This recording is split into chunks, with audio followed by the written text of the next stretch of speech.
Écoutez, j'ai beaucoup de respect pour les institutions malgaches.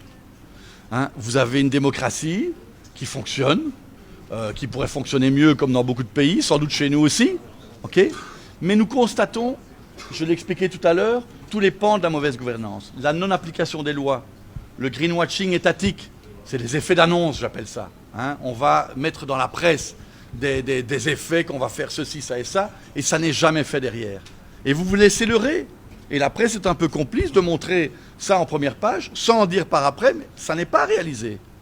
Moi, je peux vous dire demain, alors, je vais planter 1 milliard d'arbres à Madagascar. Ah ben alors, ça va faire la une dans les journaux. Mais ça ne suffit pas, les amis. C'est pas ça de la bonne gouvernance. La bonne gouvernance, c'est d'avoir des vrais projets ambitieux, ok, et de les mener à bien avec les forces de l'État. Et je sais que vous n'avez pas tous les moyens disponibles que vous pourriez avoir pour mener ces actions. Mais les ONG sont là pour vous aider. Ensemble, les autorités et les ONG, on pourrait faire des choses formidables. Et on n'y arrive pas. Il n'y a pas de cohésion. Il n'y a pas de stratégie commune. Il n'y a pas de réelle intention de sensibiliser la population. Je rêve de voir Monsieur le Président prendre la parole à la télévision en disant « Les amis, les feux, ça devient insupportable. Il faut qu'on trouve des solutions, il faut que vous fassiez tous un effort. » Je ne vois pas ça. Je ne vois pas des gouverneurs le dire. Je ne vois pas des responsables des DRED le dire avec cette intention-là. Il faut absolument un électrochoc total dans la population pour que tous ensemble, les gens puissent se dire « Relevons-nous et arrêtons ce désastre environnemental malgache. » Comme je vous l'ai expliqué tout à l'heure, la moyenne de la destruction des forêts à Madagascar sur les 10 dernières années, c'est 200 000 hectares qui disparaissent chaque année. Les ONG, tout ensemble, on restaure 30 à 40 000 hectares. Mais ces hectares que nous restaurons, ce sont des petits arbres, alors que les arbres qui ont été détruits dans les forêts, ce sont des arbres énormes. Et nos petits arbres, malheureusement, ils vont devoir affronter des feux pendant des années pour devenir des grands arbres. C'est impossible. Donc même si on dit, je l'avoue moi dans mes chiffres, si je vous dis que je reboise 10 millions d'arbres chaque année, mais je vous avoue qu'il n'y a qu'un tiers de mes arbres qui survivent après 1 an. Parce que derrière, c'est le carnage. Comment est-ce possible? Vous imaginez ce que c'est? Imaginez que vous faites des très bons articles, madame, et vous les remettez à votre rédacteur en chef tous les jours, et il les met à la poubelle. À un moment donné, vous allez arrêter. Ben nous, c'est un peu ce qui nous arrive. On fait des efforts, on plante, on replante, on donne des arbres à toute la population, et derrière, rien ne se passe. À un moment donné, on en a marre. C'est le but de ma conférence aujourd'hui. Alors, je ne peux pas dire que l'État s'en fout. Il y a certainement, et j'ai rencontré dans les autorités des gens qui veulent faire bouger les choses. Mais on ne leur donne pas ni les moyens, et ils se sentent bien esselés, madame. J'ai vu un maire pleurer avant-hier. Sa vie est menacée par les gens qui déforestent dans les forêts. Et l'État ne fait rien.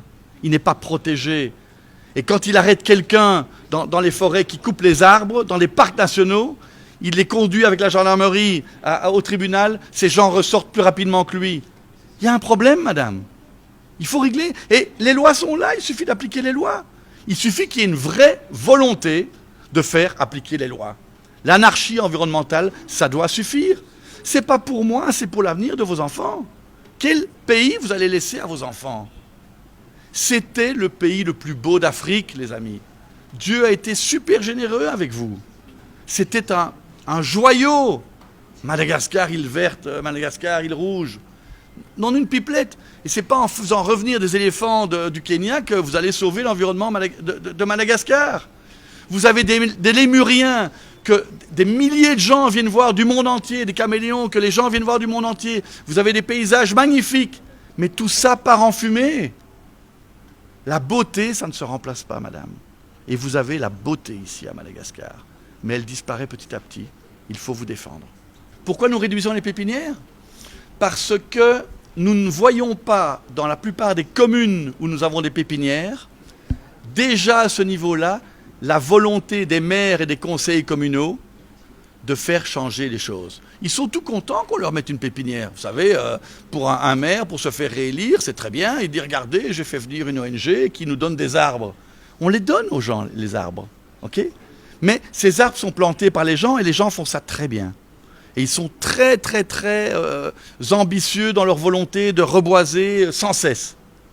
Mais à côté de ça, les maires ne font rien pour freiner les feux, pour organiser des comités de vigilance, pour nous donner, ne fût-ce que ça, nous donner 5 hectares à reboiser chaque année dans la commune. Les communes sont énormes, on ne demande pas grand-chose, on demande au maire, donnez-nous 5 hectares à reboiser et vous devez en assurer le suivi et la protection. Eh bien, les maires sont incapables de le faire. Ça veut dire qu'ils n'ont pas de réelle volonté de faire changer les choses. Et donc, à ce moment-là, nous sentons complices de ce greenwashing étatique. Parce que le maire dit « Ah, ça va bien dans ma commune. J'ai une ONG qui me plante des arbres, c'est génial. Ça va mieux. » Mais à côté de ça, ça ne va pas mieux. Parce que les feux continuent à tout détruire.